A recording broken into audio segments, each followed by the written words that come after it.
throughout history who have protected our lands, waters, animals, and who continue to do so today.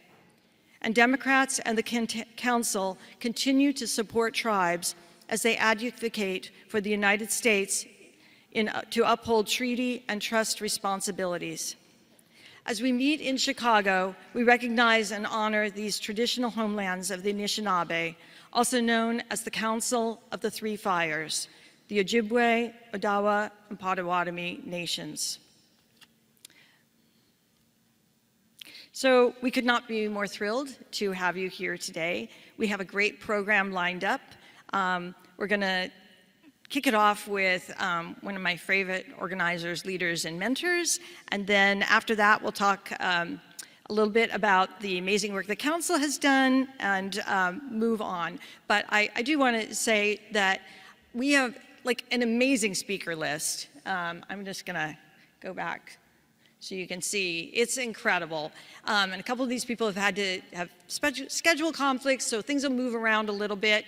Bear with me as I juggle slides, and we make sure that you get to hear the important words, thoughts that they have to share with us. Our first speaker today is Ken Martin, and I just have to say, yeah, I already said it. Ken is amazing, but my vice chair, David Green, is going to introduce him, and so I turn over the mic to David Green.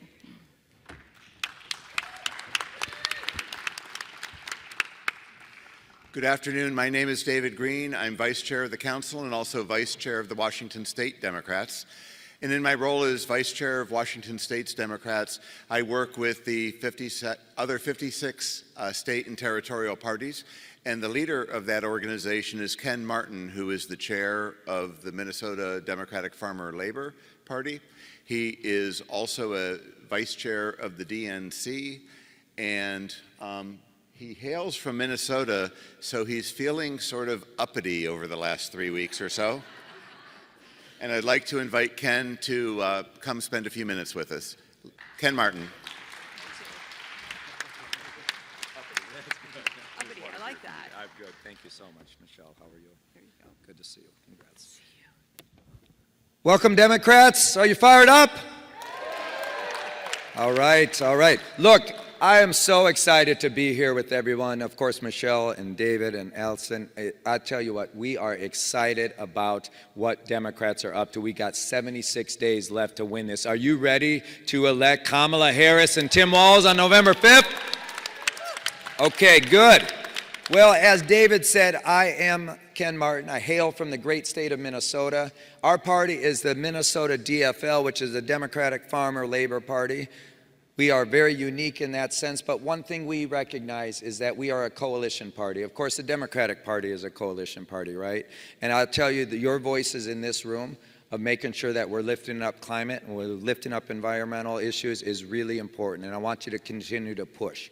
Continue to push in all of your states. Continue to push the Democrats to center environmental issues in legislation, to center climate in this conversation, the most existential threat we're facing right now, and all of you are frontline warriors to make sure that we're lifting that up. I got to tell you, my old friend and mentor, Paul Wellstone, used to say that we all do better when we all do better, right? And that's important. It's important because the all matters to us as Democrats. When we say all, we mean all. We mean that every person, no matter where they are from, no matter who they love, no matter what their background is, what their socioeconomic level is, every person deserves a champion. Every person deserves a chance to get ahead. And you see, when Vice President Harris and now Governor Walz are talking about their opportunity agenda, that's what they're talking about, right? The idea that people shouldn't just survive in communities throughout this country, but people should thrive. The idea that people shouldn't just have to get by, but they should be able to get ahead. That's where you come in. Because we can't get ahead if we're not taking care of our planet, if we're not taking care of our air, if we're not taking care of our soil and our land and our water. That's the first thing we have to do to make sure that communities can thrive. But let me just say this. I want to tell you a little bit, because I've known Tim for 20 years. Tim's other ethos and how he governs We just won our majority back 2 years ago. Trifecta. And you would think people with a one-seat majority would sit on power. Maybe say, oh, you know, we got to be careful how we govern. Maybe take it slow. Maybe take an incremental approach. Not our governor, not our legislative leaders. What Tim Walz said is power is fleeting. We may never know when we have power again. So let's use the power we have to make the biggest difference for as many people as we can. Let's use the power. What good is banking political power, sitting on power if you're not doing it to improve people's lives and strengthening communities? I got 1 minute left, so I better get to the main meat of this. Let me tell you what Tim Walz did as it relates to environmental issues and as it relates to climate in Minnesota with a one-seat majority. He committed Minnesota to become 100% carbon-free by 2040. Think about that. He's preserving and restoring grasslands and wetlands to store carbon. He invested in green jobs and infrastructure, and he banned forever chemicals with his PFAS legislation. That's what he's doing on climate in Minnesota. We are a climate and environmental leader in Minnesota thanks to Governor Walz. But I'll tell you what, let me just leave you with this. And Jane Klebb over there knows this because she also claims him since he's from Nebraska. But Tim Walz is as authentic as he seems. He's more comfortable in a camo hat and a t-shirt than he is in a suit. He's more comfortable in a fishing boat than he is in the halls of power. He is down to earth. He's a fighter. He's authentic and genuine. And he's going to fight for you along with Kamala Harris. So keep fighting for them. We've got 76 days left. Keep your foot on the gas, everybody. Keep organizing. Keep lifting up voices. Keep fighting for our party. And let's elect Harris Walz on November 5th.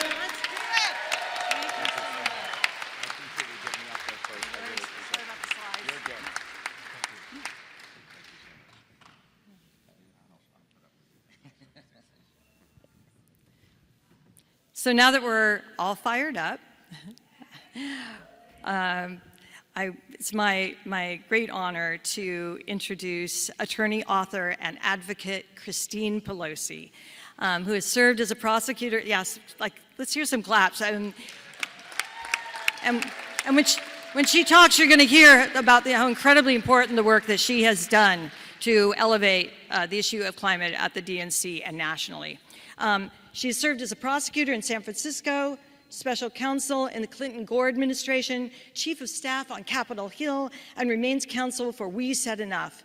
Pelosi authored Campaign Boot Camp 2.0, so she's very rooted in the kind of grassroots work that many of us are involved in. And based on her leadership trainings, she wrote the Amazon bestseller, The Nancy Pelosi Way. She's been elected to the executive committees of the California Democratic Party, the National Federation of Democratic Women, and the DNC. She co-founded a council at the DNC, like this one, which is near and dear to my heart as a member of military family, the DNC Veterans and Military Families Council. She's authored resolutions on empowering women, campaign finance reform, and climate action. She is a leader in our party and a champion of our cause, and it's great to have you here with us today, Christine. Let's give her a warm welcome.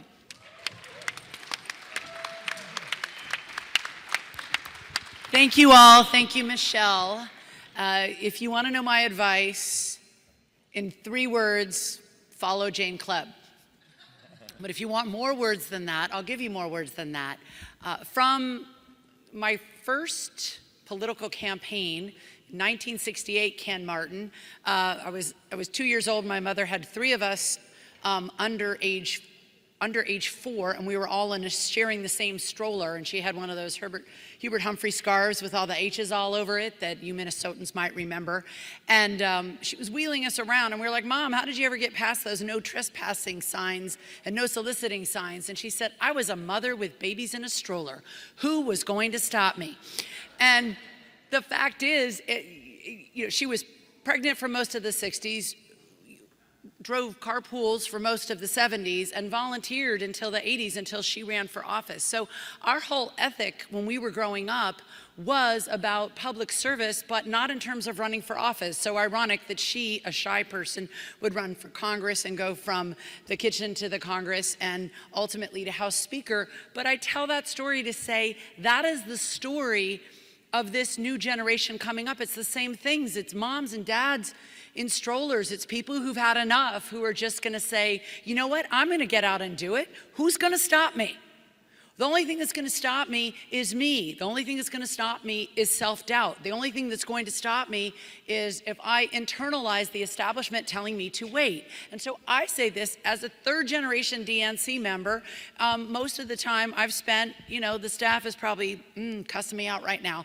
That's okay, because I'm constantly pushing and fighting. Why? Because I think it's important for the party to actually stand up for labor, to stand up for workers. That's why I wrote the resolutions on the Fight for 15 months before we were ready to put it in our platform. That's why I've been fighting for climate at the DNC. In 2012, you might remember there was one question on climate asked of Barack Obama and Mitt Romney, and it was a dude on YouTube dressed as a snowman. Okay, that's what they thought of climate. Come on now. So that's why I fought for, believe it or not, a Green New Deal in 2017 in a resolution after we had lost and they said, you can't use that term because Jill Stein used that term, and I said, but we're gonna do it in a different way, because I know people have a problem with the New Deal, because FDR, whom we loved, he ran it through the states, the Jim Crow states, so that meant no black people, no natives, no Asians in some states, no indigenous communities could actually benefit. So we do things differently.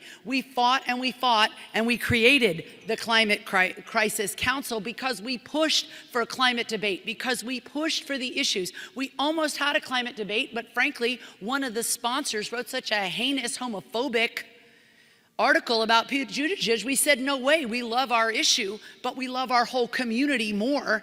And we're holding back from that. We'll debate it another way. They had working groups, it was in the platform, and we kept fighting Build Back Better, and we ultimately go to invest.gov, you'll find out exactly what you got. When we finally got that passed and people said, well, I don't want to do it for Bernie. I don't want to do it for Joe Manchin. I don't want to do it for Joe Biden. We said, no, do it for the platform. You voted for that platform. Now implement it. So you know what we're going to do this week? We're going to elect formally as our nominees. We're going to send forth Kamala Harris and Tim Walz. We're also going to have the most pro-climate platform, because you're going to write it, you're going to vote for it, you're going to campaign on it, and when we win, you're going to implement it and make the climate better. So for the urgency of our kids demanding that we make change, for your own sense, don't take no for an answer. Take it as an opportunity to make new friends. Keep fighting, keep pushing, because we are going to win. Thank you. Thank you so much.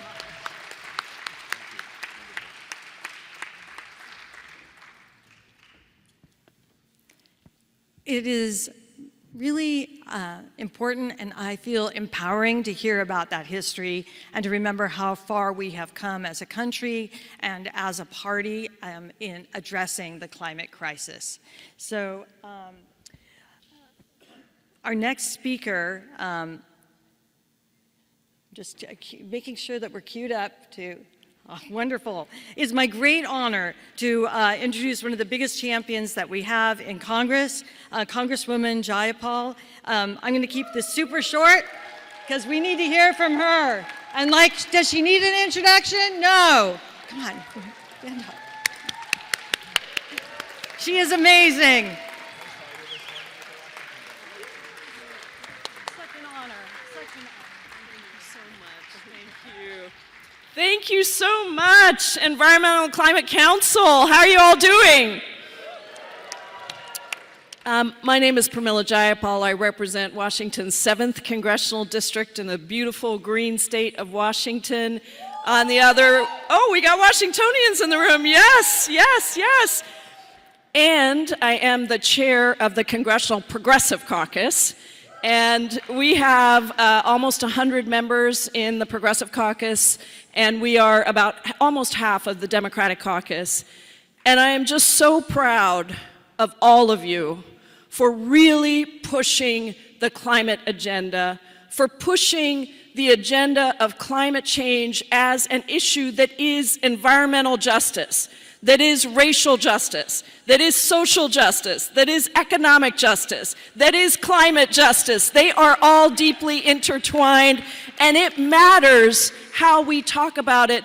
And young people across the country have been absolutely critical to making this case and forcing us to take change. And that is just, I cannot say enough how grateful I am for your organizing. And I know it's not just young people, there's people of all generations who understand that we have to organize to save our planet and to save our people. And thanks to you, and thanks to the Congressional Progressive Caucus that held the line over and over and over again when we were sent the very good bipartisan infrastructure bill, which we wanted to pass, but we did not want to leave behind taking on the issue of climate change.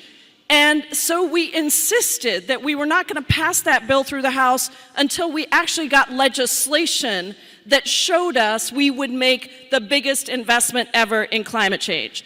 And that was that was what led to the Inflation Reduction Act actually getting passed, first written and then passed in the Senate. And with that, I want you to know, because I'm a lifelong organizer, I didn't come to Congress because I wanted to be an elected official, though I am greatly honored to be one. I came to Congress because I believed that we needed to organize on the inside as well as the outside. And that is what we've been doing at the Progressive Caucus, is building our courage muscle to vote as a bloc and to insist on passing real transformative policies. And working with the outside movement, our outside partners who have been so essential to this fight, to make sure that we actually get things done. Thanks to you, we have made the largest investment ever in taking on climate change. Thanks to you, we have an American Climate Corps that will provide tens of thousands of good-paying union jobs, protecting our public lands across the country. And thanks to you, we are actually working to continue the work on Justice 40. Justice 40, which is the initiative the Progressive Caucus was absolutely key to making sure was embedded in our legislation, that says that 40% of our investments should go to the communities that are most disproportionately affected by climate change. The neighborhoods that have been torn apart by plants that are spewing emissions and highways that are spewing emissions, kids who are getting asthma because of all of that pollution, making sure that our Native communities are at the table when we are crafting our legislation so that they benefit. That is the work that you have helped us to accomplish. And when we elect, and I'm saying when, not if, I'm saying when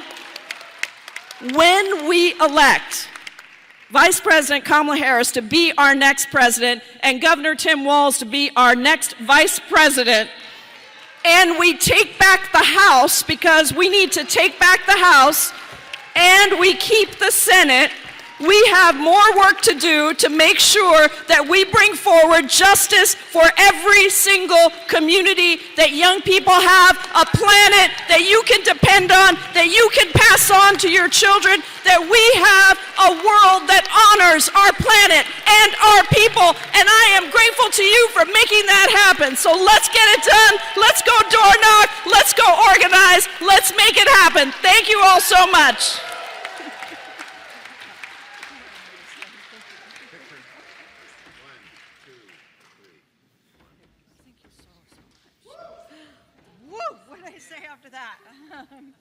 That was amazing. Thank you so, so much, Congresswoman Jayapal. Look, none of us ever has or will forget the courage and resolve of Representative Justin Pearson, the Tennessee state representative who was one of the 3 state reps who stood up for a common sense gun legislation in the Tennessee legislature after a 2023 mass shooting at a school left 6 people dead, 3 of them 9 years old. And what did the Republicans in control do? They expelled him. Then they backed down, and Pearson, a community organizer, a servant leader, ran again, and he easily won. Pearson ran for the office again, handily winning back the seat in August of 2023 with, how much of the vote you think he got? 70, 80, 94% of the vote. Pretty resounding, right? His advocacy and leadership inspired the Sierra Club to recognize him as the 2023 National Changemaker of the Year, and boy, did he deserve it. And the Root declared him one of the 100 most influential Black Americans in 2022. Inspiring, stalwart, so very, very glad that he is here. Let's give him a warm welcome.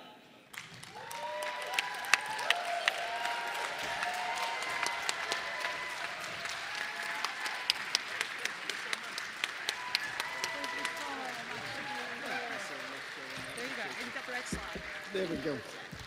How y'all doing? Y'all look beautiful. Look, back home in District 86, we start every rally the same way. And I just got to confirm, this is a rally, right? A rally for our environment, a rally for our climate, a rally for our planet and our future. Am I right? We start every way. I say one thing and then you say another. It's called call and response, like the black church. You with me? So I'll say who fired up and then you say we fired up. You ready? Who fired up? Who fired up? Who fired up? Who fired up? Yes, we are fired up. We're fired up because we've got to be for such a time as this. We've got to be fired up when there's an assault on our freedoms. We've got to be fired up when there's somebody running for president of the United States who's talking about if the billionaires give him enough money, he'll destroy the entire planet. We've got to be fired up for such a time as this because we've got somebody on our side who is the most qualified person ever to run for president of these United States, Kamala D. Harris, and we are fired up to get her to the White House to swear that sacred oath on January 20th, 2025. We are fired up because we know what's at stake.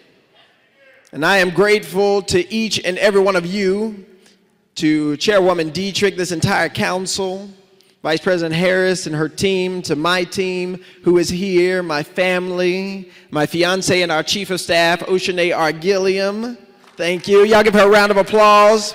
That's my baby and my best friend. Give her a real one. Give her a real one. Hardest working person I know.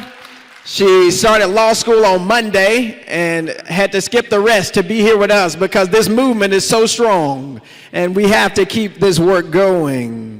Let's be honest about the problems that we have, talk shortly about what we can do about it, and then I'll be out of your way. I am indeed the son of a teacher and a preacher, but I won't hold you long.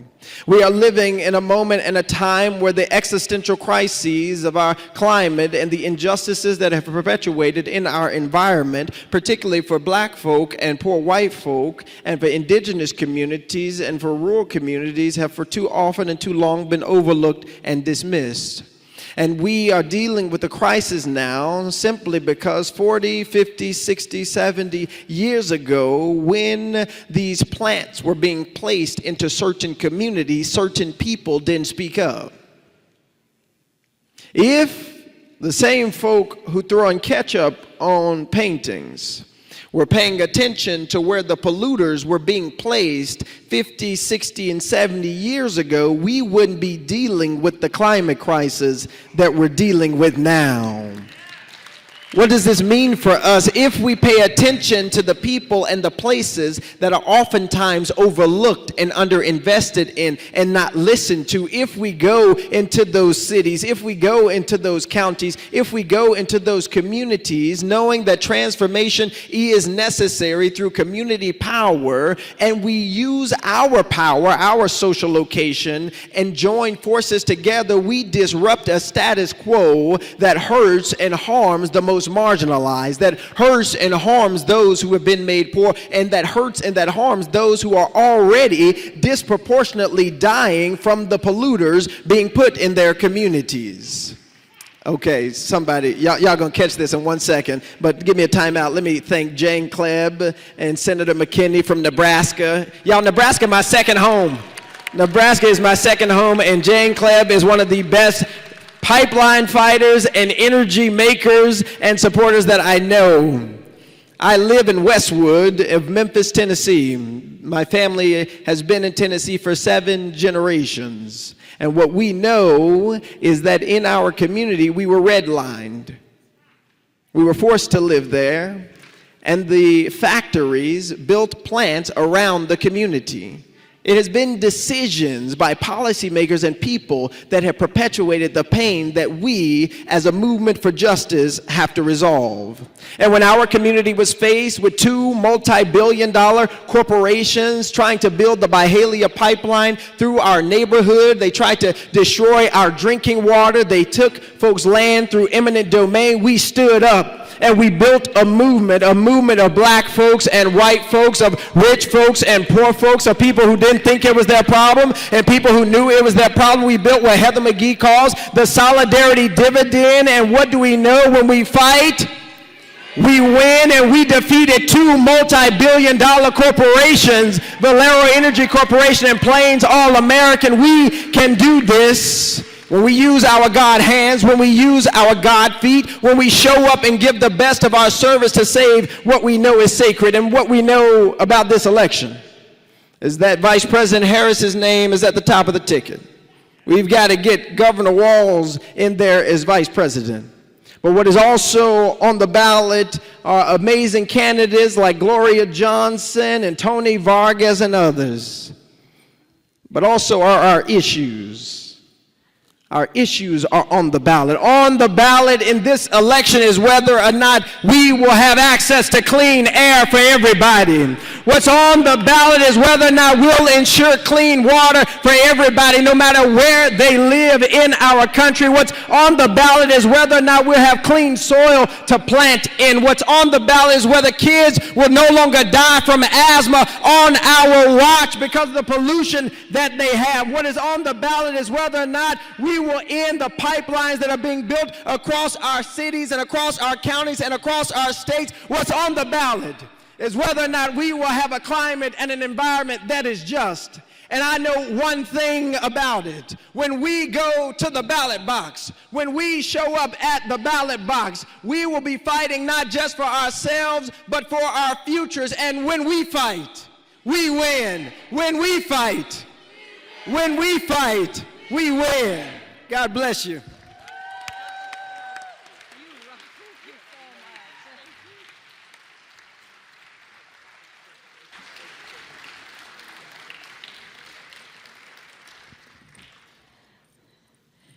You know, Democrats, we are lucky. We have some amazing leaders, and my heart is full. I've got like shivers going up and down my back. This has been important and rousing, and I'm feeling ready after the end of this meeting to go out and knock some doors. So it is my great honor to introduce Congressman Raskin. And, you know, Congressman Raskin has been an ally of our movement, has championed our movement, supported many major pieces of legislation to address the climate crisis, and stood up to climate-denying colleagues on the other side of the aisle. He has been key in putting together the largest piece of climate legislation ever to pass Congress, and works tirelessly to put Kamala Harris and Tim Walz in the White House. We are incredibly lucky to have him in Congress, and we are incredibly lucky to have him here today. Please join me in welcoming Congressman Raskin. Yeah.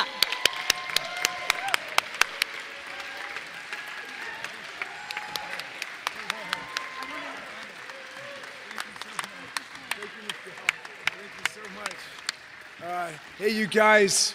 Hello, Climate Council. What a thrill to be with you guys. I was just thinking we're all here as true blue Democrats, but I thought I would start my brief remarks on a bipartisan note by invoking our last great Republican president, Abraham Lincoln, who spoke of government of the people, by the people, and for the people, you know? And if we had that, we'd be able to confront the climate crisis in a far more effective way. I don't know if you read this book by Jared Diamond called Collapse, but he studied the history of civilizations collapsing. And one of the key signs of collapsing in a civilization is that you get a small sector, a special interest within a society, which captures power over everybody else and then operates in its own interests against the interests of the entire society. And that's where we've come with big gas and big oil and big coal. They're operating in their own interests and not in the interests of the whole American society. So,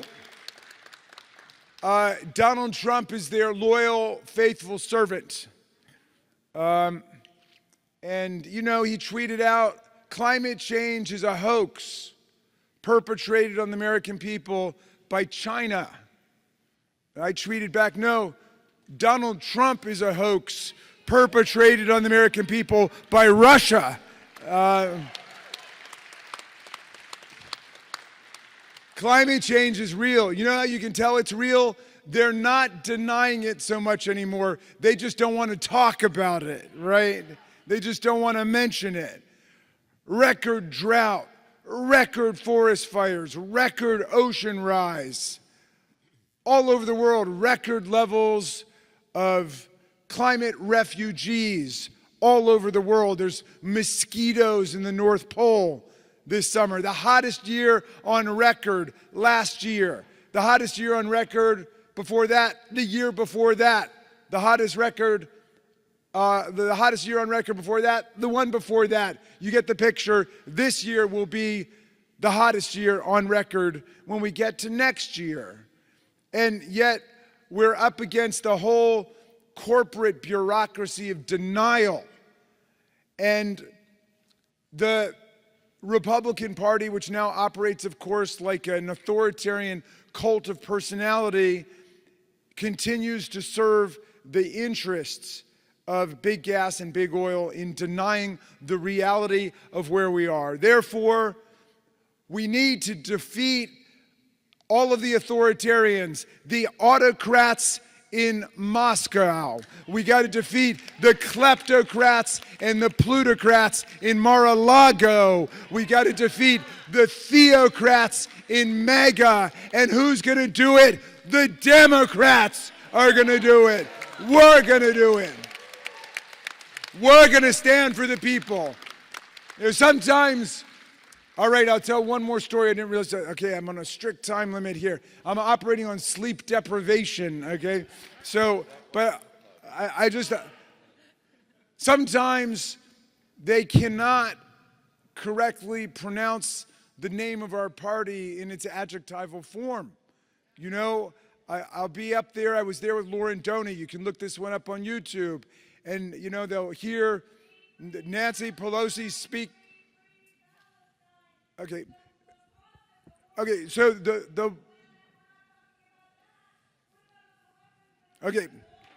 you know what?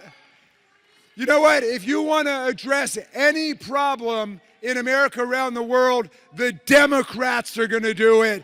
Okay, not Robert Kennedy, not Donald Trump. You know, if you want to.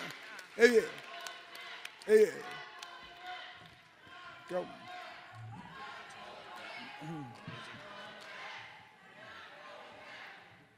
You know what? If you want to show some political courage, go and interrupt one of Donald Trump's rallies, all right? Because right here we're organizing against Trump. We're organizing against the reactionary autocrats, plutocrats, and kleptocrats. Anybody who interferes with that is objectively helping Donald Trump and Tim Walz. So cut it out. Just cut it out. Anyway, I'll close with this thought. They can't pronounce the name of our party in its adjectival form. It's always that Democrat congresswoman and that Democrat bill. And for 7 years I sat there and I said, you know what? Democrat is the noun, okay? Democratic is the adjective. You gotta say the Democratic Congresswoman, or the Democratic bill, or the Democratic amendment.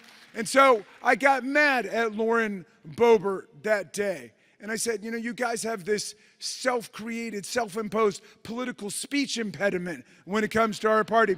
And now it's contagious. It's coming over to my side. Now whenever I try to say the name of your party, it just comes out the Banana Republican Party and the Banana Republican Congresswoman. And so I went home and I told my wife, I said, I finally got them back after 7 years. I was very proud of myself. You know what she said? She said that was an extremely immature response. And so luckily, I was reading this great book by H.W. Brands, the University of Texas historian, about Franklin Roosevelt. I learned something remarkable from that book. FDR did not call our party the Democratic Party, much less the Democrat Party. He called our party with a capital D, check it out, the democracy. The democracy, okay? He used to say the economic royalists and the plutocrats say you invest in the wealthiest people in America, and then some of the wealth will just dribble down magically on everybody else. But the democracy party, he said, says you invest in the great American working middle class, and then we will all rise and prosper together. That's the doctrine of the democracy, said Roosevelt. So the democracy is going to save us from authoritarians and the autocrats and the plutocrats and the petrocrats, and it's going to save us from climate change. Democracy, government of, by, and for the people. Thank you very much.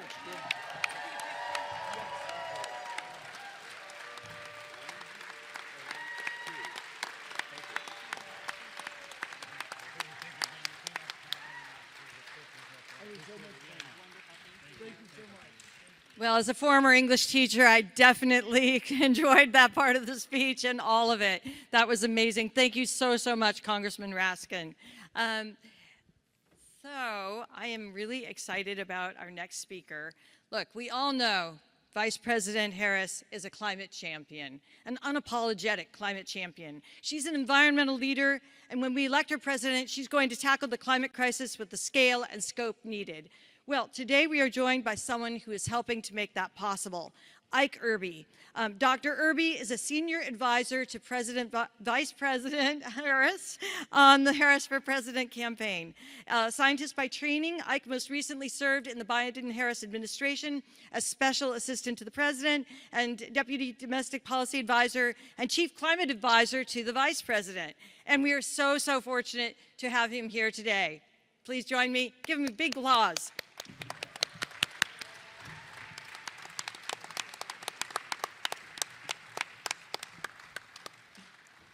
Hi, everyone. It's great to be here today with all of you. As Michelle noted, I am Senior Advisor to Vice President Harris and have been an advisor for her since 2017 when I started as her Climate, Energy, and Environment Advisor in the Senate. It's so good to be here at the DNC convention in a room full of people committed to a future where clean air and clean water are a right for all and not just those who can afford it. A future where we build an opportunity economy that lifts all communities and powers the dreams, ambitions, and aspirations of all Americans. Vice President Harris and Governor Tim Walz are committed to bold action to build a clean energy economy, create good jobs, ensure America's energy security, reduce emissions, protect public health, support communities in the face of climate disasters, and hold polluters accountable. As District Attorney, Vice President Harris established one of the first environmental justice units in the nation. As Attorney General, she won millions in settlements against big oil and fought alongside communities simply calling for cleaner air. As Senator, she held the Trump administration to account for dismantling our environmental and public health protections, and as Vice President, she cast the tie-breaking vote to pass the largest investment in climate action in history.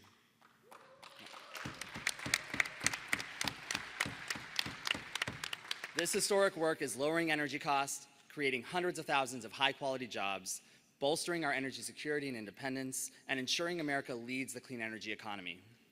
Over the last 3 years, Vice President Harris has worked alongside President Biden to expand protections for public lands, make historic investments in clean water, clean transportation, and resilience, advance environmental justice, and harness the power of America's future leaders by establishing the American Climate Corps. Vice President Harris and Governor Walz are fully committed to building upon this progress. What I want to share with you today is a glimpse behind the scenes at how Vice President Harris approaches and thinks about these issues.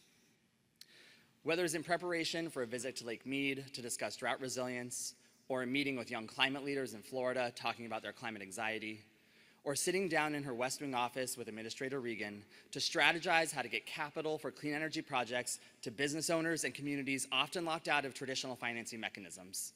The Vice President, in every briefing, in every discussion, and in every decision, is intentional about asking how our policies will impact individuals and then taking the next step of asking who we have not thought about, who is not in the room or at the table, or even aware that this discussion is happening at all.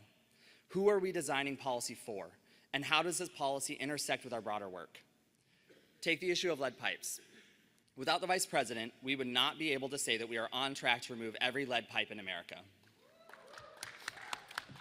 But when you hear our Vice President talk about this work, it is not just about infrastructure. It is about public health. It is about education so that our children can learn without brain damage from lead poisoning. It is about understanding the intergenerational impacts that policies like redlining have had. And it is about the government's role in meeting the cries for help from communities who have been fighting to remove lead pipes for generations. When the Vice President approaches an issue, it is not just an intellectual exercise devoid of context and reality. It is grounded in impact, compassion, and intentionality. That is why I've been so proud to support the Vice President over these last 7 years as we fight for a better future for all. I want to close by paraphrasing what Vice President Harris said last year at COP28 as she delivered the US statement. For as much as we have accomplished, there is still much more work to do, and continued progress will not be possible without a fight.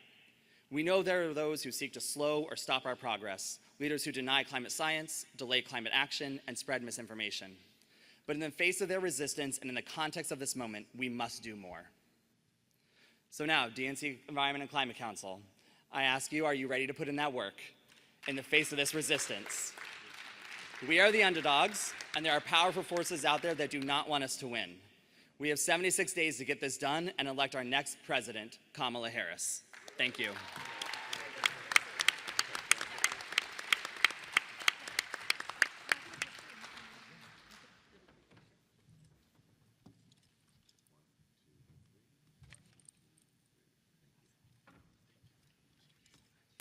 Thank you so much, Dr. Irby.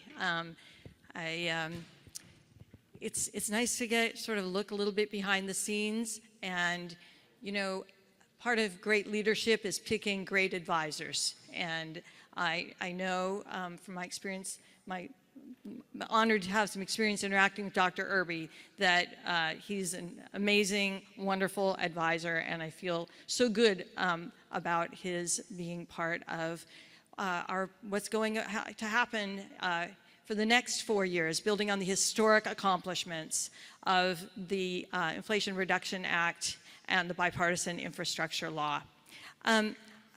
Yeah, they're pretty awesome, pretty amazing. So we have a great remaining program lined up. I'm just going to highlight things. We have Senators Markey and Merkley are on their way here. Congressman Frost. We have new polling that will be presented by Daniel Diceroth of Data for Progress about climate voters. We have an amazing panel on climate being a winning issue for Democrats. It's really important. We're going to end with a group photo, so please stick around. We want to show how strong we are as climate voters and the strength and growing strength of the climate movement in this country. And I want to take just a few minutes to talk about the council and the work that we're doing. So we've moved things around in the agenda, in the program a little bit, so I'm going to kind of find my way there. And first, I wanted to say that all the work the council does that I'm going to describe to you would be completely impossible without our amazing team. And I want to acknowledge our Vice Chair, David Green, who's also the Vice Chair of Washington State Democrats, and a founding member of this council. Council Secretary and Director of Black Engagement, Dr. Allison Stevens, also a Nevada DNC committee woman. Any Nevadans here? Cheer, cheer. Director of Native Engagement and North Dakota DNC member Ruth Anna Buffalo. And Director of AAPI Engagement and a longtime supporter and member of this council, Howard Cho from Colorado. We also have a youth engagement director, Paul Pressendew, who could not be here, but he's absolutely crucial. And we have youth at the table. It's so important. So as a council, we rely also on a team of volunteers and an advisory board with expertise from mental health, public health, the faith community, and more. And some of the members, I think, are here today. They were on Monday. We have Ron Meehan from Alaska. Stand up if I call your name. There's Ron. Thank you. Igor Trugub from California. Lake Liao from Michigan. And we also have some of the chairs of our state Democratic environmental caucuses, states and territories. And that includes, Dems Abroad. So we've got the chair of the Dems Abroad Environmental Caucus, Dana Frelling. Iowa Democratic Environmental Caucus, Rob Hogue is here. Who else is here? Please stand up. I'd like to recognize you. Vita Canitz from Minnesota, my neighbor state. Thank you. And R.L. Miller from California. Yeah. We are in 25 states with state organizations. We have over 50 local organizations, and we are growing. So I am really proud to be working with this growing coalition. And I also want to thank the staff and volunteers who've made this day possible. Tyleek Mamillan over there, and Maggie Van Heemst let's hear it for Tyleek. And for Maggie, she's watching. The council launched in 2020 to elevate and empower those most impacted by the climate crisis, along with environmental leaders and activists in all 57 states and territories, and to further the party's commitment to protect our environment and tackle the climate crisis, and to elect Democrats. Because the Democratic Party is the party of climate solutions. In 2023, we held or participated in more than 35 events from DC to Minnesota, from Pennsylvania to Michigan to Alaska, including state Democratic Party environmental meetings, events at the White House and the Vice President's residence, and packed enthusiastic meetings like this one in St. Louis. Anyone here from Missouri? You hosted a really great DNC meeting. Thank you. And in 2024, we are doubling down. We've held more than 30 events already, co-sponsored a presidential campaign fundraiser, and continue our advocacy to end fossil fuel subsidies, because no reason we should be subsidizing, folks that are using our skies as open sewers. So we held our third annual Netroots Nation panel, a conversation about how to engage younger voters on climate.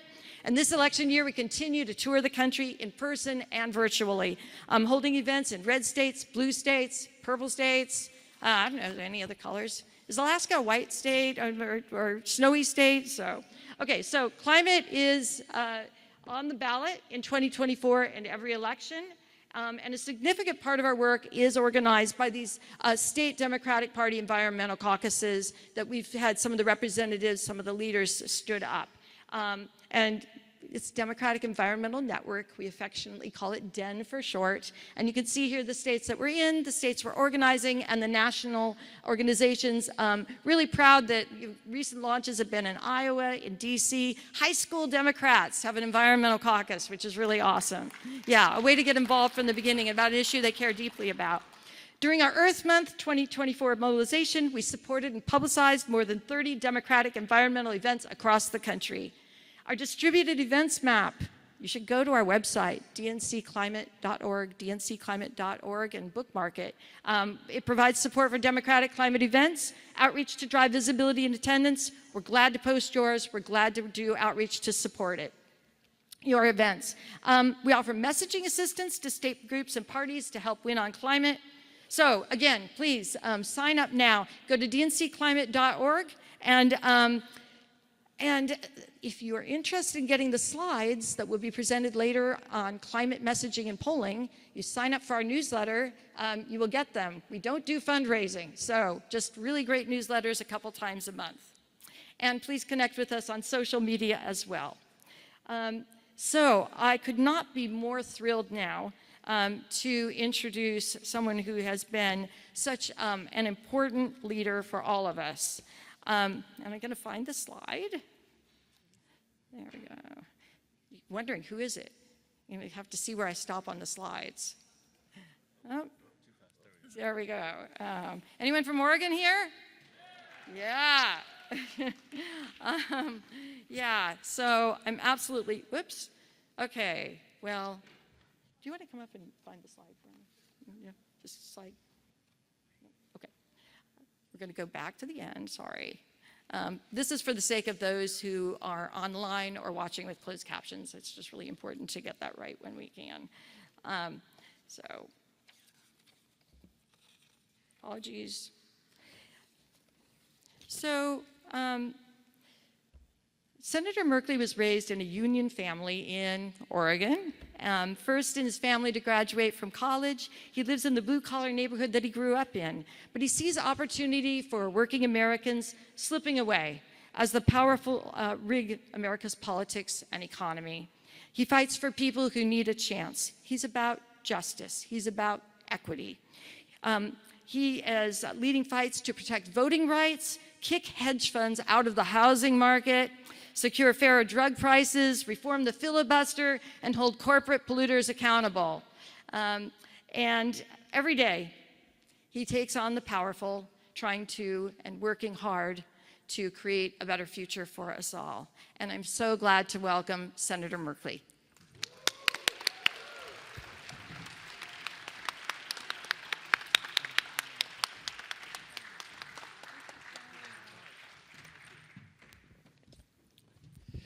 Hey, greetings, everybody. There's perhaps no issue that more poses the powerful versus the people than the climate. And so I thought, because we're doing 4-minute increments here, I would just share 2 positive things and 5 hard facts that we're going to have to overcome if we tackle climate change. And I can tell you I've been immersed in this fight for now 26 years, 10 years in the Oregon legislature, 16 years in the U.S. Senate. There's nothing easy about that. But let's take out a couple of positive things. The first is that the United States has cut its carbon emissions by 20% since 2005. There aren't that many favorable things, so let's just say thank you, this is good. The second thing is that we did pass the IRA as a whole series of ways to promote renewable energy and to convert the use of energy from fossil vehicles and fossil heating to renewable vehicles, renewable heating, and that's positive. So that's good. IRA, a big victory. My third positive thing is that the formula for tackling climate change is not that complicated. It's electrify everything with renewable energy. That's simple. That's all we have to do. Okay, but there are a bunch of hard facts that we have to grapple with. First hard fact is that we have been woefully inadequate in addressing carbon in the atmosphere. Back when I was born, it was going up 1 part per million per year. Back 26 years ago, when I was in the Oregon State Legislature, it was going up 2 parts per million. Now it's going up 3 parts per million. Do you get the point? That when we need to be actually going down, we're not only going up, we're going up faster and faster across the world. It's an elliptical upward curve. This is a path to climate catastrophe, and the ultimate arbiter about how we're doing is to measure the carbon in the atmosphere, and we are failing right now. So that's the hard fact, that we have been operating in a woefully inadequate way as humanity. Second of all, anytime you hear the words all of the above, you're part of the problem. Now, folks like to say, well, if we just produce more renewables and a few more electric cars and a few more heat pumps, won't this solve the problem? The answer is no. As long as we are increasing fossil infrastructure, taking more fossils out of the ground, we are burning more fossils, that's more carbon in the air. So think about all of the increases in fossil infrastructure that happened under both Democratic and Republican administrations. There's nothing close to keeping the ground. Keeping the ground is a phrase I was striving to popularize a decade ago. You probably have heard it before, but can you just try those words? Keeping the ground, ready? Keep it in the ground. All right, so I see 1 minute left. All right, so I've got more challenges here. The third is fossil gas is not a bridge.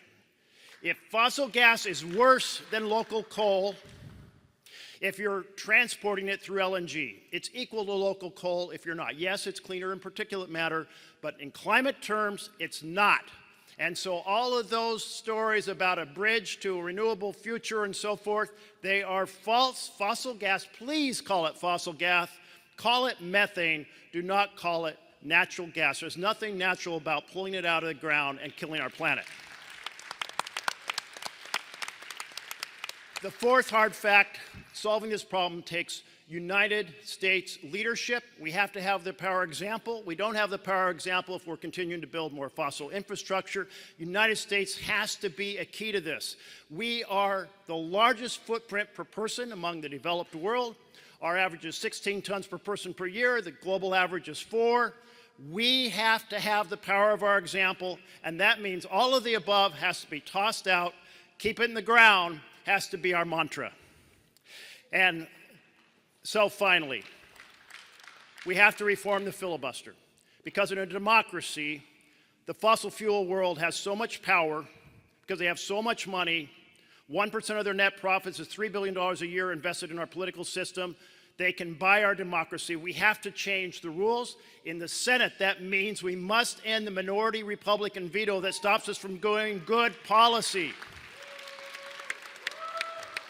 We had 48 votes to do that. We need 50. That means we have to have 50 blue states to have any chance. We have to elect Kamala Harris. We have to take the House. We have to take the Senate. That means winning every swing seat. And let's get it done. So it starts with the effort and energy that we're creating right here during this week. You're part of history. Let's make the pivot. Save America. Save the planet. God bless you all.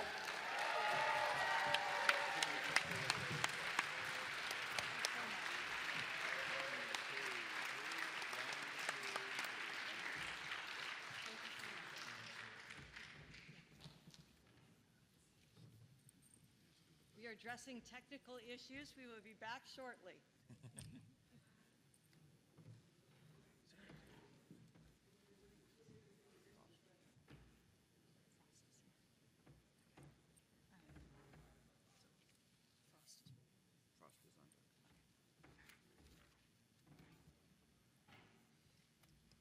Going to lower the microphone.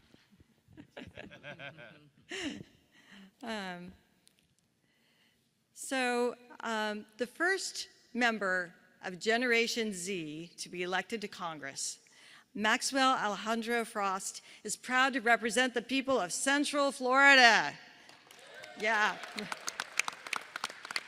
Lots of people love Florida, live Florida.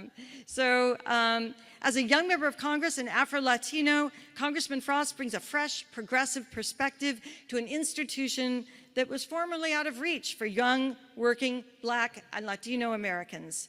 Now, as a freshman member, Frost has been appointed to the powerful Committee on Oversight and Accountability, where he will deliver and is delivering on his mission of ushering justice and transparency to Floridians while fighting against House Republicans' extremist attempts to politicize the work of the committee by attacking democracy and promoting ridiculous MAGA conspiracies.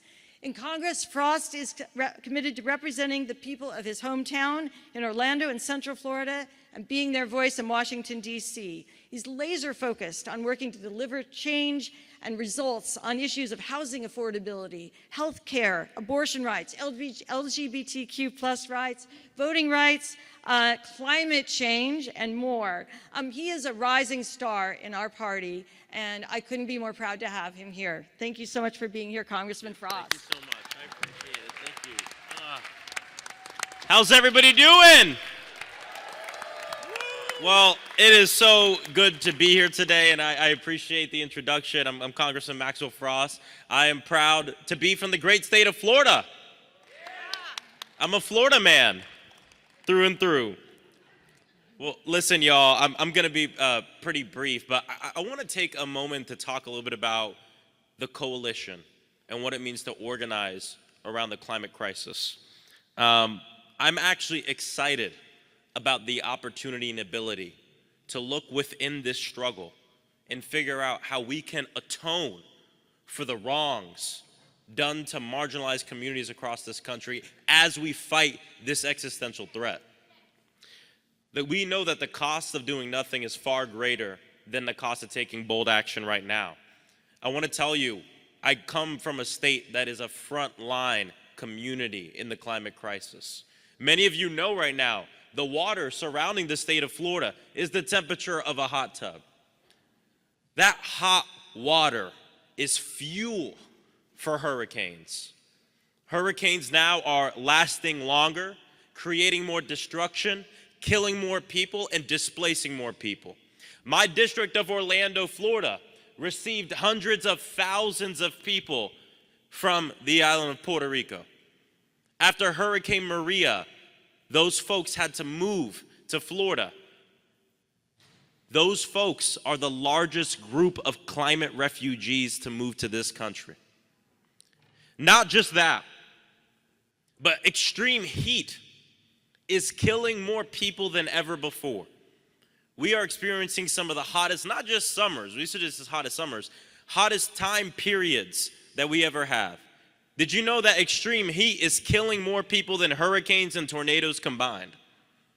I'm grateful to Secretary of Labor Julie Su. They're right now involved in a rulemaking process to provide complete federal preemption of all of these damn states like Florida that took away the heat protections. Can you believe that in the state of Florida? Yeah. Can you believe that in the state of Florida right now, they passed a law that said that these companies or that said that cities cannot institute heat protections for their workers? A damn bottle of water. Shade. What I would say is the minimum you need to do as an employer to protect your workers because of the failure and inaction of politicians to get the climate crisis under wraps.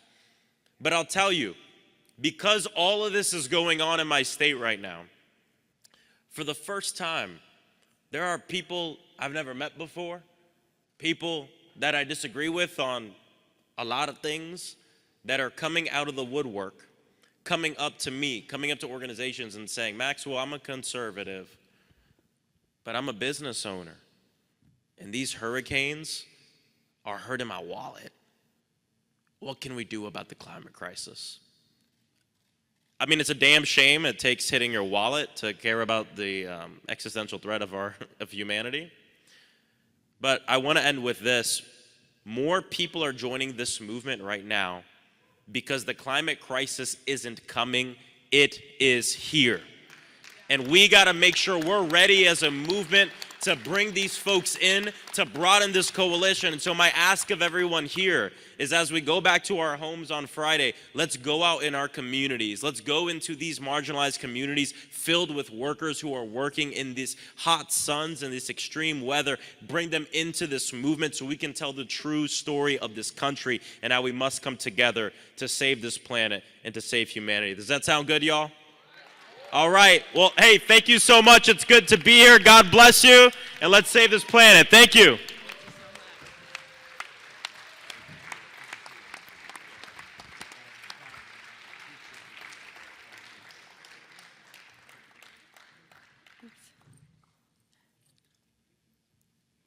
All right. We're going from Florida back up to Massachusetts. So if I can find the right slide here. So it is, when I wrote and thought about this introduction, I started out with 3 pages. I don't have 3 pages any longer, but that gives you an idea of just how amazing and important the leadership of Senator Ed Markey is. You know that, I know that. You just can't imagine the recent successes in climate legislation without him. His leadership has been long and unwavering. He's a national leader on energy, environmental protection, climate policy, has a prolific legislative record on protecting our planet. He's the Senate co-author of the Green New Deal resolution with Representative Alexandria Ocasio-Cortez, a 10-year mobilization to transform our economy and democracy, all the while addressing climate change and creating millions of new jobs. He's the House author of the 2007 Fuel Economy Law, one of the most impactful global warming reduction policies in our history. When we think about the carbon emissions starting to edge down, you know, we can look and see that's something that Democrats did. That's something that we've done. Our leaders are making it happen, and we are making it happen. He's the author of the Appliance Efficiency Act of 1987, stopped the construction of hundreds of coal-fired plants. Yes. Last year, he secured $20 billion in the Inflation Reduction Act to create a national climate bank, something I know will resonate in this room where some of you are working on green banks and know how important it is to get the money where it's needed to make the changes necessary. This spring, I had the privilege of being with him and President Biden on Earth Day for the launch of the American Climate Corps. And really, I mean, obviously I started with 3 pages. I'm not exaggerating. This feels inadequate, the scope and scale of what he's done and his contributions, you know, to the legislation and also to changing the national conversation around climate change and around environmental justice are historic and invaluable. So let's give him big applause. So glad that he's here. You can tell I'm a fan. Thank you so much. Thank you so much. Thank you, Michelle. Thank you for your incredible leadership. And this is just a wonderful moment of optimism, of urgency for all of us to be together who care about climate. Move over solar, move over wind, because this gathering today is the greatest renewable energy, renewable political resource we have in the country in 2024, because this gathering is going to mobilize to save our planet. So we thank all of you. We thank you, Michelle, for your amazing movement work over many, many years. We thank you for everything that you do. And to all of the distinguished speakers who have gathered here today, a Mount Rushmore of climate leaders in our country, we can't thank all of you enough, or as Donald Trump would call all of the speakers, a clear and present danger to the oil, gas, and coal industry. Okay? Another way of describing this gathering here today. Senator Mark Pacheco, my good friend, the leader up in the Massachusetts State Legislature on these issues, and to all of you who are gathered here, because Trump does know that while climate change is an existential threat to our planet, all of the climate and clean energy laws that Joe Biden and Kamala Harris have put on the books are an existential threat to the future of the fossil fuel industry in the United States and across our planet. And we know that Vice President Kamala Harris is a climate champion. Together, she and I launched, as Michelle said, the National Climate Bank to invest $27 billion that's going to unleash $120 billion worth of private sector investment targeted towards vulnerable communities in our country. Half of the funding has to go to black and brown and disadvantaged communities. We have to be intentional. We have to say what the problem is that historically has gone unremediated, and that's what the Climate Bank legislation said. And the same thing is true for the American Climate Corps. Alexandria Ocasio-Cortez and I introduced the Civilian Climate Corps in 2021, and we could not get it into the IRA, but President Biden called us in April and said, come with me down to Virginia to a Civilian Conservation Corps facility from the 1930s, and I'm going to announce with you and Alexandria on either side of me, the American Climate Corps of 20,000 young people will be able to go out into their communities to be able to work to remediate the historic injustice. And just to give you an idea of the size, the Peace Corps is 8,000 young people. The Climate Corps, 20,000, half of whom have to be black and brown and from the affected, disadvantaged communities in our country. We have to be intentional. We have to be specific. We have to know what it is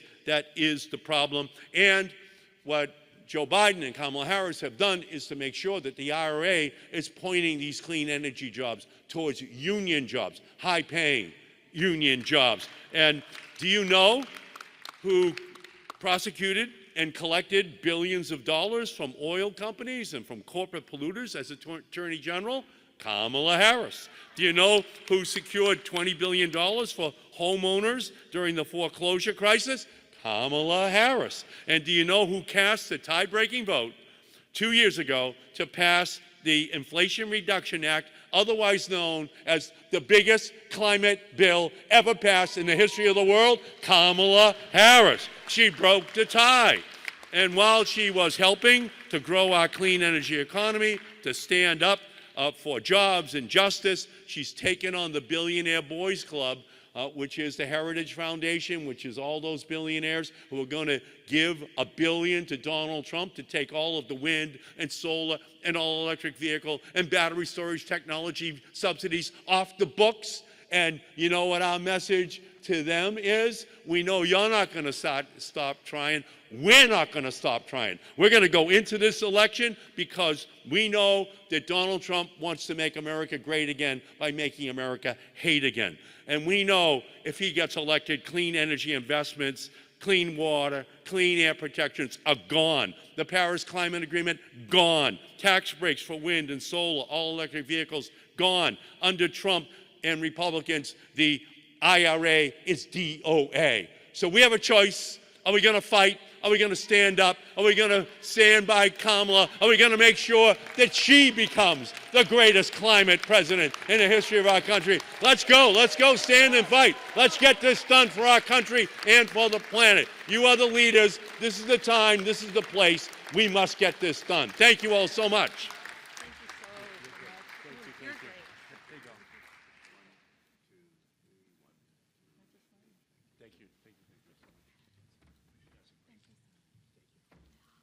Wow, and so much more that's wonderful to come. You know, the father, we're going to go to a presentation, a data presentation in just a minute on new polling. But after that, we have the father of the environmental justice movement is here. Dr. Robert Bullard is going to be speaking. Gina McCarthy is going to be speaking. We have just an incredible lineup. And so we're going to go now to Daniel Diceroth, a longtime friend of this council, the executive director of polling from Data for Progress, and who started there in climate environmental polling before she became the director. I follow their polling. I've got that bookmarked on my desk. You should. It's about climate. It's about other progressive issues. It's about housing. It's about voting, about democracy, and so often addresses issues that are key to the electorate. So few people have done more to understand how our issue, climate and environmental justice, is a voting issue than Danielle. And every time she speaks, I learn something new. Welcome, Danielle. I will bring up the slides for you. We're all over the place. Sorry.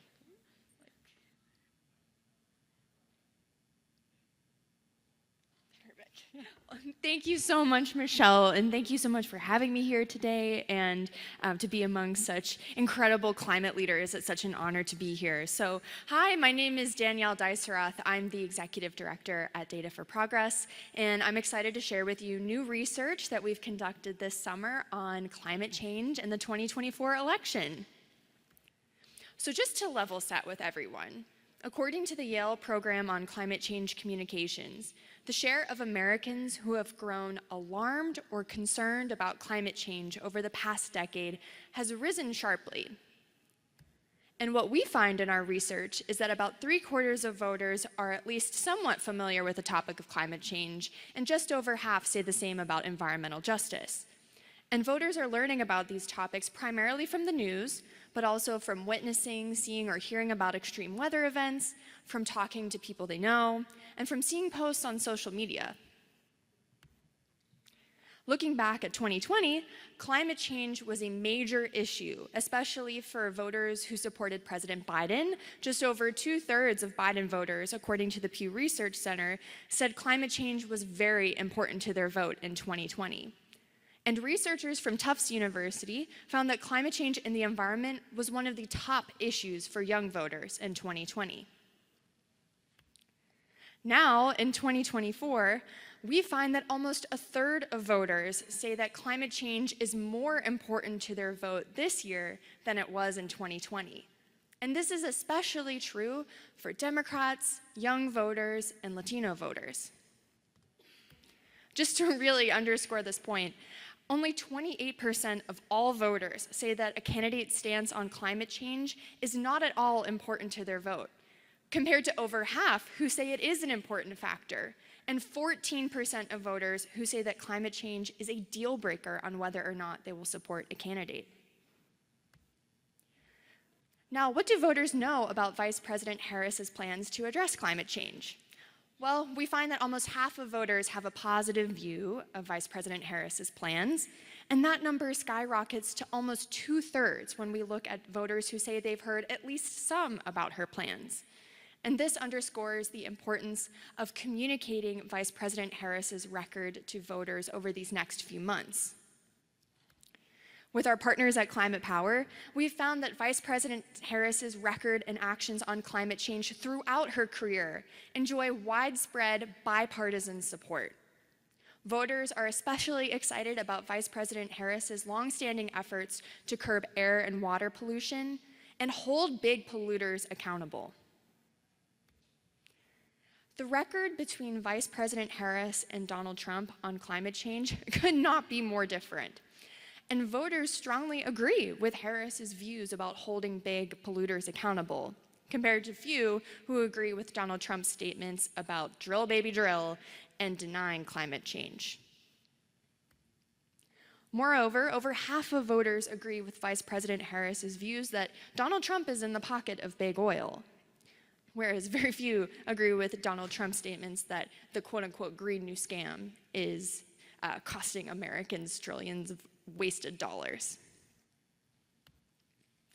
Looking forward, over 60% of voters want Vice President Harris to continue cementing the legacy that she and President Biden have established of tackling the climate crisis head on. And finally, just to do a quick comparison back to 2020, we asked voters the same questions as we did 4 years ago. And what we found is that public opinion is remarkably stable. Just as they did in 2020, over half of voters say that they are more likely to support a presidential candidate who wants to make historic investments in 21st century sustainable infrastructure projects, create millions of new union jobs to create clean energy projects, and create an environmental justice fund to invest in the communities that have disproportionately borne the brunt of climate change and pollution. If you take anything away from this presentation as we enter these final critical few months, know that climate change remains a very important factor for voters this year. In fact, it's more important to quite a few. And the record of Vice President Harris's actions on climate change and clean energy serve a stark contrast to those of Donald Trump. And communicating Vice President Harris's record on climate change to voters, which is widely supported across party lines, is key. Thank you so much for having me.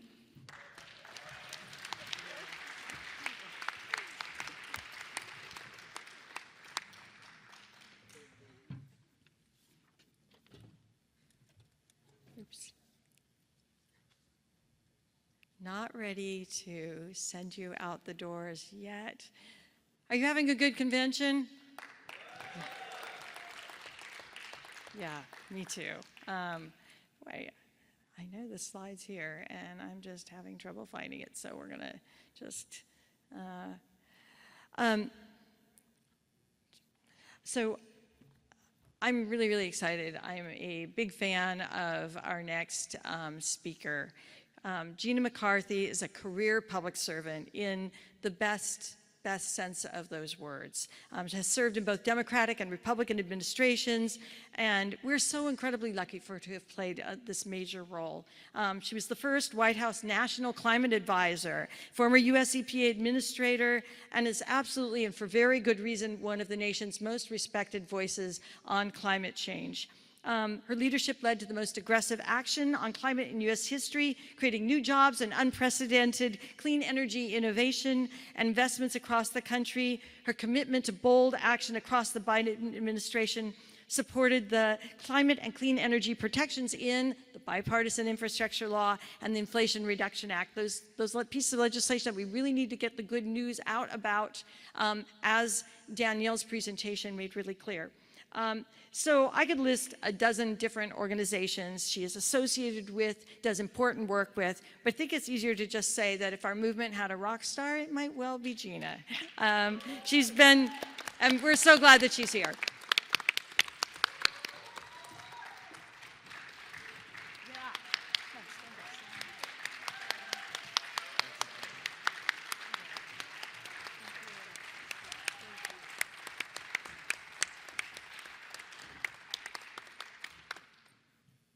I just got a standing O, so I think I'll leave.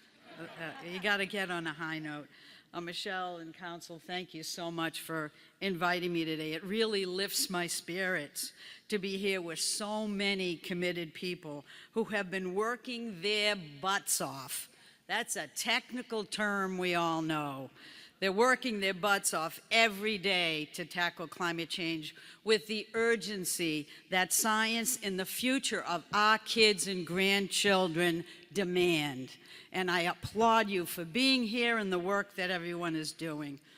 Look, that means we not only have to accelerate the adoption of clean energy, but like Senator Markey, I must recognize that the other challenges we have to at the same time phase out our dependence on fossil fuels. You can't rest on doing clean energy in hopes that it will divert it. We must take action directly to address the challenge of our time. We have to also accelerate the opportunities that we have to be both excited and proud and grateful for all of the work we've been able to accomplish together. We know we owe nothing to anybody. We have worked our butts off for months and years, and in my case, decades, and we are winning. Now is the time to grab it and run it over the finish line.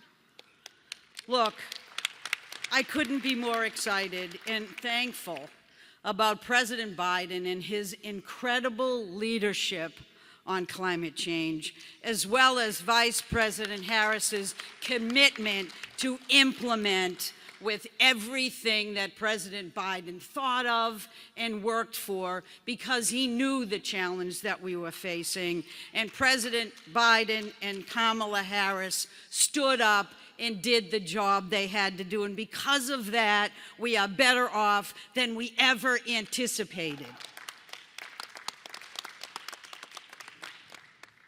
So why did we succeed? Well, so far, it's been a piece of cake, right? Totally easy. No, it hasn't been. But you know what it's been about? It's been strong coalitions. That has made the difference. That is why we have to get together today, because we have to lead people who have worked tirelessly together to let them know the work they did mattered. It's coalitions that have brought everybody together at the local and state and federal levels, folks who keep pushing and pushing and pushing, because that's what it takes to make change happen. In my experience, when you build from the bottom up, then the foundation is strong and the rest comes easy. So thank you for everything that you've done. Look, I've worked at every level of government for more than 40 years. I've worked for 2 states, 6 governors, 2 presidents, and I damn well know that change is hard.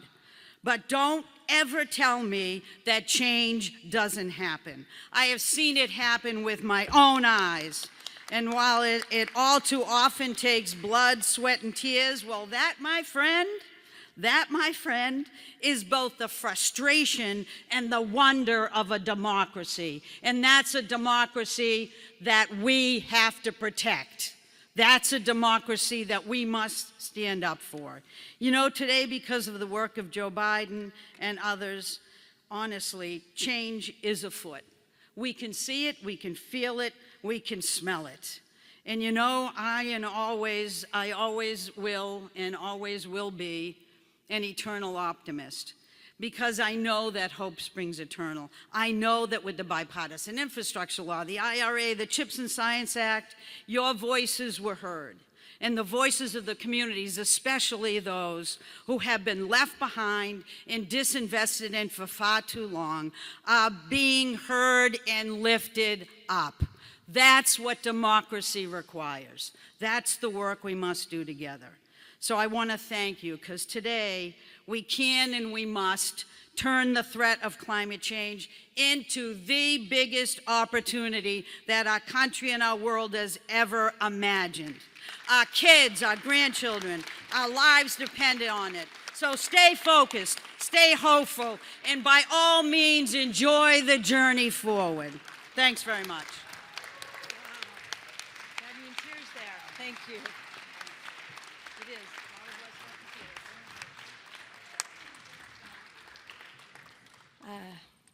Wow. So we are very fortunate to have with us today Dr. Robert Bullard, who, as I said, and truly is the father of the environmental justice movement. Dr. Bullard is the director of the Bullard Center for Environmental and Climate Justice at Texas Southern University and co-founder of the HBCU Climate Change Consortium. Yes. His 8 books include The Wrong Complexion for Protection, How the Government Response to Disaster Endangers African American Communities. He received the United Nations Environment Program Champions of the Earth Lifetime Achievement Award, and he's a member of the White House Environmental Justice Advisory Council, known also as WEJAC, and the American Academy of Arts and Sciences, and received the Time Earth Award. And I think those, we have, we had over 6,000 viewers at home on Monday. So I hope those at home and those here will join me in welcoming him. Thank you so much.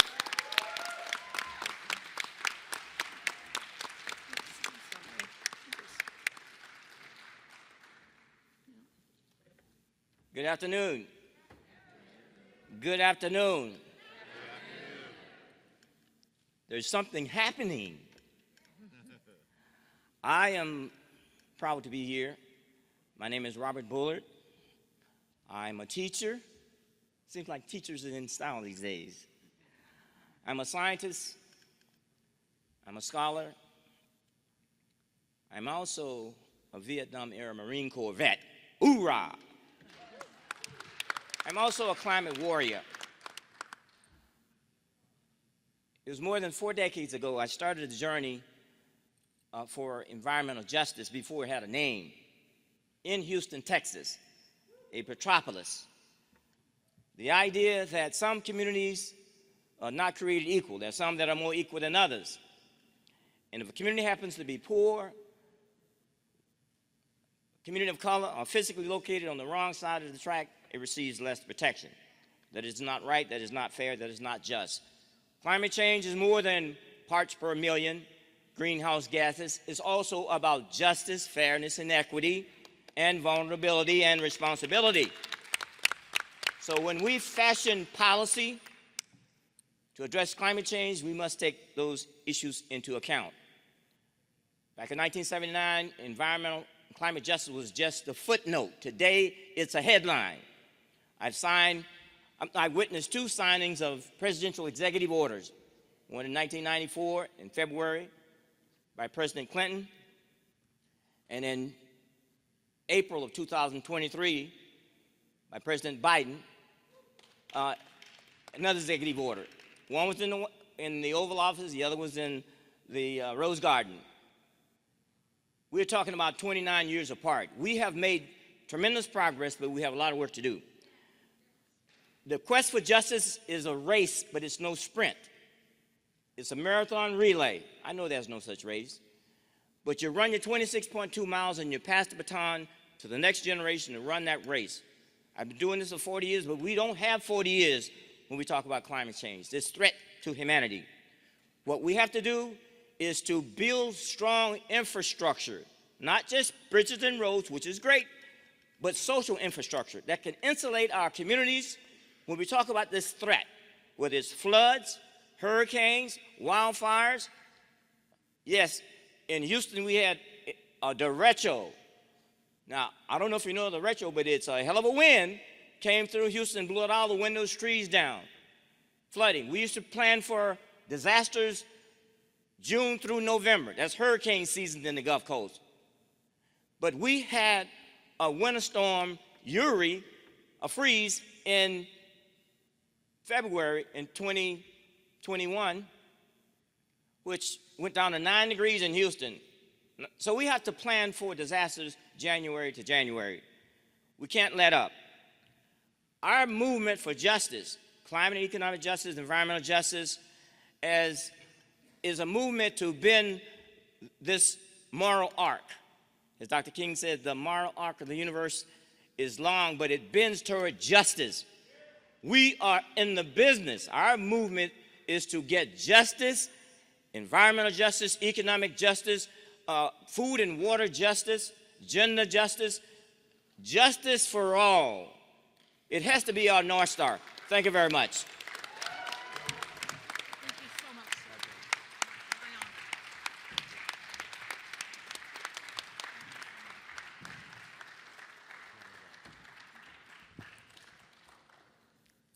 Such an honor to have people like Dr. Bullard here.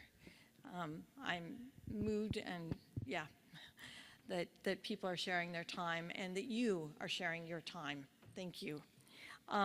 We have next an amazing panel, and then we'll be, after that, gathering for our group photo. Climate is a winning issue for Democrats, and I'm inviting the panel members to come up and join us on stage, and I think fresh water's even been put out for them. I will start with the introductions. Ning Mossberger Tang, with a high-tech background, has focused for nearly 20 years on addressing climate change through conservation and mitigation efforts, clean tech investment, policy advocacy, and organizing. She founded the 1.5 Degrees Climate Strategies Group, which is really an innovative donor collaborative, and I've witnessed the profound difference their investments can make. Lori Lotus is the executive director and co-founder of Climate Power, which works to build political will and public support for bold climate action. Lori takes on big fights, and thank you for it, and she wins them. She was one of the organizers who helped to pass the Affordable Care Act and the Inflation Reduction Act. And Climate Power, I'm just gonna say personally, like, it's my go-to place, running an all-volunteer council, to find messaging. They put great stuff out there, great information, great graphics, and I encourage you in your organizations and for your personal use also to go there. Also to the council's website, but so we're really glad that she's here. Jane Fleming Klebb is, we've heard lots of praise, well-deserved for Jane while we've been here. Grassroots organizer, author, political strategist, nonprofit entrepreneur. Since December 2016, Jane has served as the chair of the mighty Nebraska Democratic Party, and who, by the way, made a lot of big, good noise and did a lot of good dancing last night at the convention. She has years of experience working in rural communities.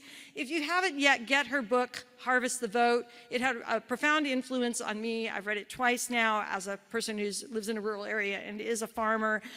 We've got to keep engaging with rural communities. We've got to keep serving rural communities and remember that justice includes rural communities too. She earned the very high honor recently of the Climate Breakthrough Award, which is about the highest award you can get for working on climate change issues. She has a new project, Energy Builders, working with rural communities to bring the economic model of large-scale clean energy projects to benefit the people who live on the land. And I'm just going to say it is super important work. And Frank Houston, it's so good to see a fellow Michigander here. He's the Senior State Policy Manager for Michigan at the Blue-Green Alliance. This first question to Jane. So, but I'm going to encourage you to all, if you feel like it, after Jane answers, jump in and have a conversation. So, do you want to scoot over? Oh yeah, we can. Okay. Request for a slight panelist adjustment, which is good. Everyone's got a mic. Everyone's got water. We're good. We're good to go. So we know that climate and environmental justice matter to lots of voters, and it's not just young voters. So how can we use that issue to turn out the vote? Yeah. Such a good question. So, first let me just thank Bill Forsey, who's in the audience. He's a Nebraska Dem, Jose Flores, and Senator McKinney, my good Nebraskans that came to visit and hear.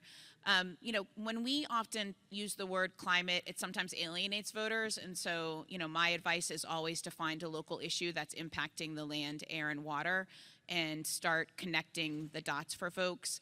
For us, for example, in Nebraska, we're a big ag state, so we often talk about water sensors. We certainly lead with property rights, making sure that folks' property rights are protected.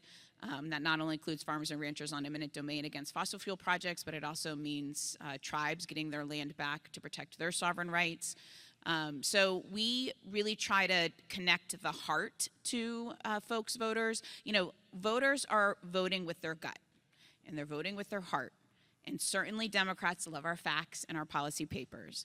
But when you talk to people about protecting their homes, protecting their sense of place, and connecting that to their cultural identity, that's what we try to do, and it's very effective. In Nebraska, we started with 500 Dems elected in 2016. We have over 900 elected now. All of those wins are down ballot. So public power boards, state ledge, county commissions, and that's where the action is, right? Because on energy issues, zoning, decommissioning, eminent domain, these are all at state level. And so that would be my best advice. Anyone else want to jump in? No? Yeah? Going with the question? Okay. So next one I'm going to direct to Lori. What do you see as the key messages to turn out climate and environmental justice voters? I want to build off of what Jane said, because I do think it's really important to connect with people and where they are and what they're experiencing and what that real life what they are dealing with in their day-to-day lives. And I want to start with talking about extreme weather. This is not something, the climate crisis is here. We all know that. And it is not something that's happening in the future. It is happening today. People are experiencing heat waves. They are experiencing record floods like I just did in Connecticut and was delayed in getting here. And so this is a real kitchen table issue for a lot of people now, right? Where it comes into play in how they're thinking. And we know who is affected most. We know that the frontline communities are hit first and worst.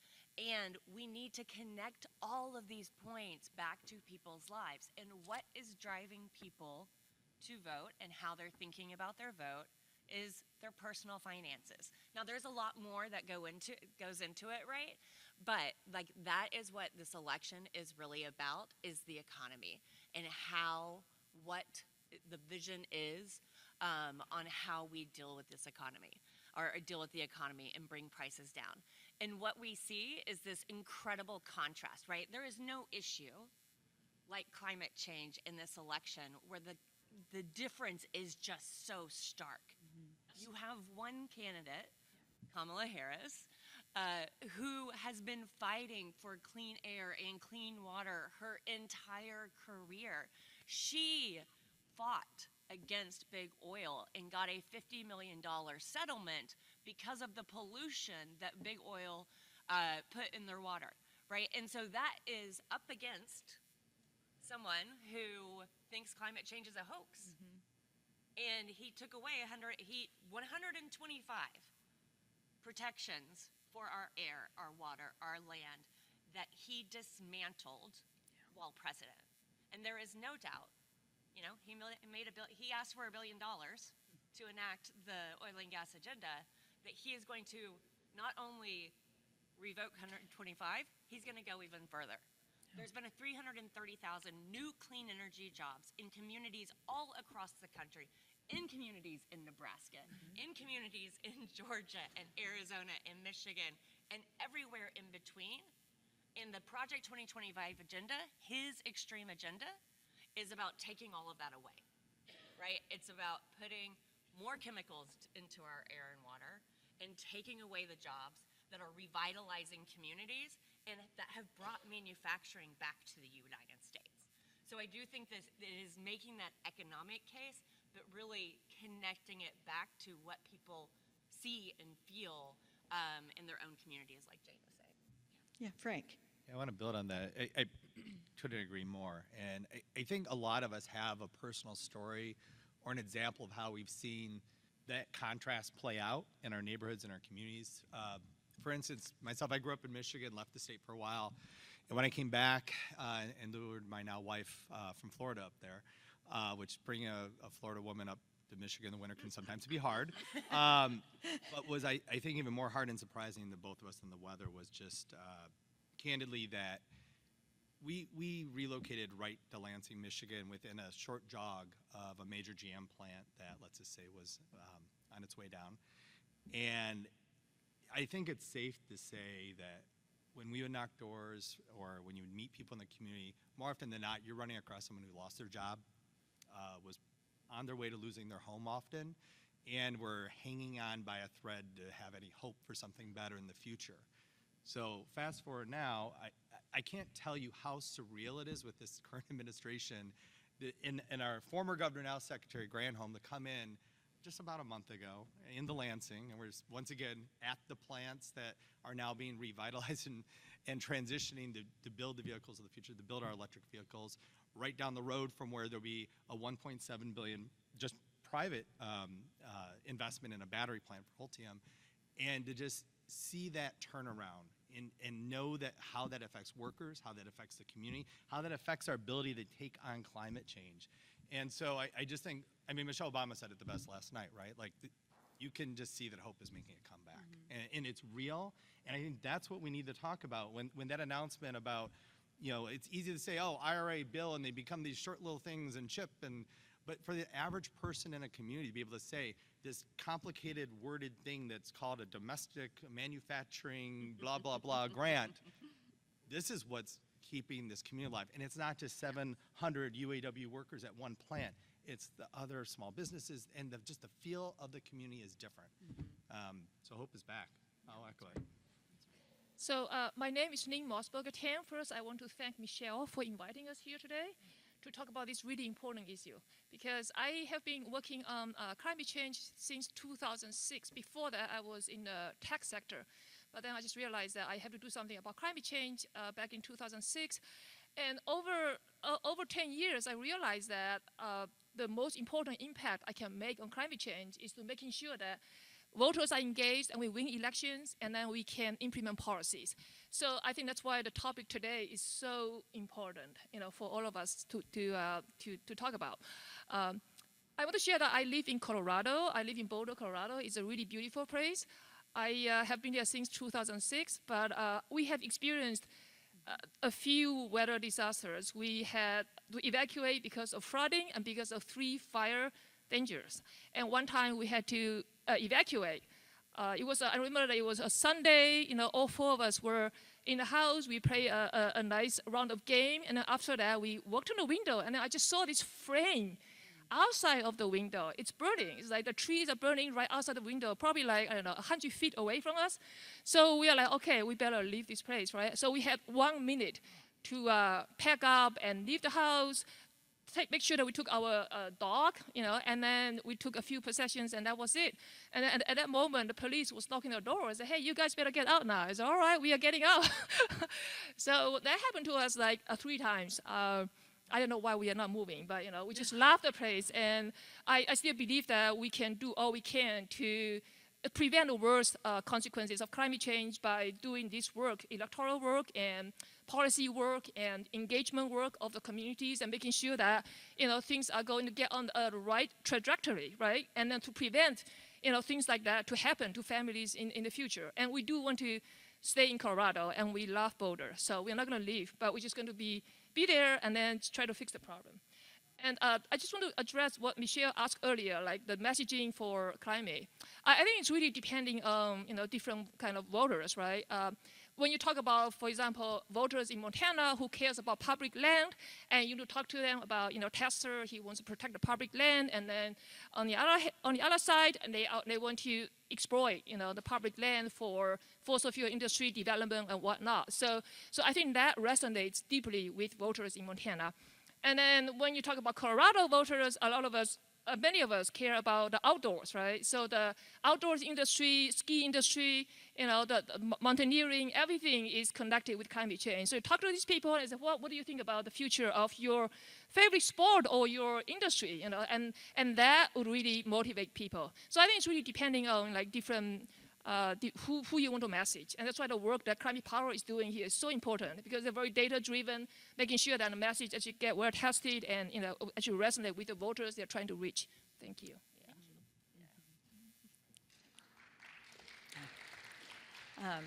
I was thinking as Neen was speaking about just how powerful personal stories are, right? I mean, compelling and scary too, but yeah, speaking from the heart and a little less wonkishly than I am personally want to do sometimes, I admit. So I guess unless anyone else wants to jump onto the messaging issue, I thought we'd move to talking about what's the best way for people to get involved and turn out climate voters. We're facing an election, and I think about this, there's the presidential, and there's also, Senate races and county commission races, and those races are incredibly important for how people experience being, governed and led by Democrats, and also just, it's important, inherently important. So any thoughts on that? There's some like nuts and bolts tools that we all should be doing. So, for example, our party does 93 counties. That's how many we have in our state. We do voter guides for each single county that lists all the Democrats and independents that we've endorsed. So voters actually know who those people are. If you're trying to focus just on your county or even your neighborhood or your city or your small town, it doesn't even have to just be Democrats. It could be Democrats, Republicans, and independents, because there still are some Republicans who actually do support climate action, especially at the local level. And create voter guides and get those out, right? It could be something simple that you're literally printing on your home computer. But I deeply believe that we sometimes forget the basics that voters need. Right? So it's not just about getting them registered to vote, but it's making sure that they know who to vote for once they're in that ballot box or once that ballot comes to their kitchen table. And we are all about creating unlikely alliances. So whether that's farmers, ranchers, tribes, and climate advocates that we pulled together over years of intentional and trust-building work to stop the Keystone XL pipeline and many other pipelines, or now with Blue-Green Alliance type transition work, bringing together unions, farmers, ranchers, the industry to really figure out if we are going to build the next 100 years of America's energy, which obviously is going to include a lot of wind and solar, which is going to take a lot of land, mostly in rural communities. How are we doing that in a right way? How are we making sure that those are union jobs? How are we making sure that farmers and ranchers and rural communities are not being taken advantage of and that they're at the table for real community benefit agreements and dividend agreements? And I think that is where we are now. We have gotten so much smarter as a climate movement, where we are not allowing the fossil fuel corporations and the Republican Party to divide us, especially with unions and climate advocates, and really talking to voters now, how do we build this coalition? How do we build an unlikely alliance in a coalition of voters? And the best way that we can do that is start to get very concrete with voters, with voter guides, with talking to your neighbors. And that's my advice. I want to follow up. I want to follow up on what Jane said, but going back to Frank, it's always good to quote Michelle Obama. Yeah. And what she said, do something. Mm-hmm. Yeah. Right? Like, if there is one thing that people take away from this convention about the next 76 days, it's to do something. Yeah. And we have an information problem, right? A lot of people are not getting information from traditional news outlets.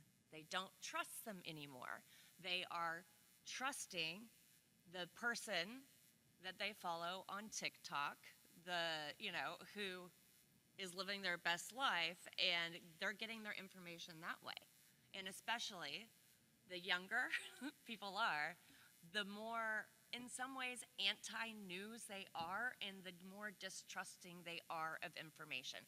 It is a very big problem that none of us are going to solve in the next 76 days.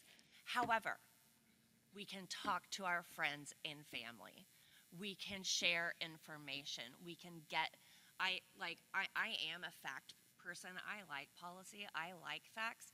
But the reality is, if we are just expecting that people will get the information from reading their newspaper, they don't do that, right? So how do we get to people where they are? How do we reach people through trusted sources, through trusted relationships that will actually mean something to them and sort of break through the, sort of not believing information or not believing in facts to actually resonate with them and to engage them. And so do something, even if that's just talking to friends and family or people in your community. Honestly, it's the most important thing in these final 76 days. I totally agree with that. I think reaching out to your neighbors, your friends, your family. I help my parents, help them explain the ballot, which I think is helpful. And then also, I know some people will be happy to do phone banking, canvassing. That's super helpful. But for people who are not eager to talk to strangers, I can share something with you. Is that 4 years ago, I started an organization called the Blue Wave Postcard Movement. And we saw so much volunteer engagement this year that we are going to do more than 6 or 7 million postcards this year. And we are just reaching out to battleground state voters, and including Nebraska, actually, and try to get people registered to vote, low propensity voters registered to vote, and to sign up for vote by mail, and also inform them of the early voting time and place and all the information like that, and also send them voter guides through the QR code. So if you know people who are willing to spend a few hours in a week writing some postcards, reaching out to some battleground state voters, you can help us. You can help us do that. Just go to Blue Wave Postcards. Thank you so much. We'll go to Frank, and then just brief final thoughts. Thank you. Go ahead, Frank. Yeah, I think I'll echo what everyone else has said here, which is we have the most, pro-climate, pro-labor administration in the history of our nation. And who here believes that an administration with Donald Trump would even remotely protect any of the gains we've made the last couple of years? That's got to scare the crap out of anyone who's an activist who cares about these issues. So yes, let's do something, and let's remember that we can list all the facts and figures in the world. I could talk about, we have a new report that talks about the manufacturing under Trump, where he lost 200,000 jobs. We gained over 750,000 with the current administration just in manufacturing. So there's plenty of facts and figures, and our website has a lot of them. But the passion that we bring to voters, the passion that we bring on the doors, the phones, as well as in our personal circles, that makes people want to lean and listen. And so I'd say, yeah, let's do something. Let's go win. Thank you. Thank you. Any final thoughts? Or I was just going to say, let's broaden our climate tent. We need to include folks that are living in rural communities, urban and suburban, making sure that we're connecting that we all are going to need energy and food, and there's ways to do that more sustainably and more inclusively. So, and get real specific. Sometimes we talk about climate action, we're so in our head. Talk about country of origin labeling and how that's going to help family farmers and ranchers, and how more family farmers and ranchers at the table means less big corporate ag, and how that helps climate. So start to get specific. There's also a website called Give Green. I'm sure a lot of you know about that. That's where I make most of my political contributions, because that helps lift up climate candidates and making sure that climate is a top priority for them. That was a good plug. Green. There you go. Can we give the panelists a big hand? Thank you so, so much. You all are rock stars, and I'm so lucky to know you. And all of you are too. I've seen so many amazing climate advocates here. Would you join us up front for a final group picture? Thank you for being with us today. Let's go win this, because we can't do it without all of us. And one last pitch, dncclimate.org. Please join us, get your slides, get your newsletters, stay plugged in, and help us keep this movement going.